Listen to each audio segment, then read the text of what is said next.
মামা আমার না 500 টাকা দাল লাগলো। থ্যাংক ইউ মামা। কিরে মুন্না, টাকা কবে দিবি? আরে মামা টিয়াটা তো মাত্র নিলাম তোর থেকে, 2-1 দিন পরে তোরে আমি টিয়াটা দিয়ে দেবো। হ্যাঁ মুন্না, টাকা কবে দিবি? আরে মামা টিয়াটা নিয়ে আমি আগে ঘরে যাই, ঘরে একটা কাজে লাগে, তারপর টিয়াটা দিই তোরে। ও আচ্ছা, ঘরে গিয়ে দিয়ে দিবি। মুন্না,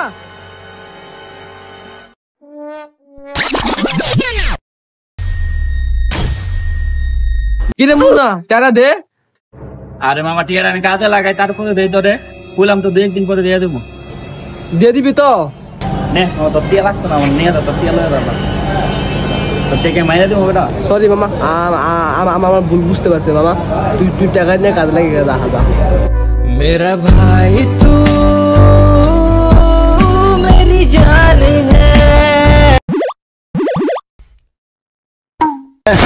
হ্যাঁ। কিরে মামা, টাকা দিবি কবে? তোর টিয়া লাগতো না বেটা। যা বেটা, টাকা লাগলে আবার আমার কাছে আইবি। আমার মুখে মিটে টাকা ছিল আমারস। চুপ বিং পং। জিমে তুম যা। তো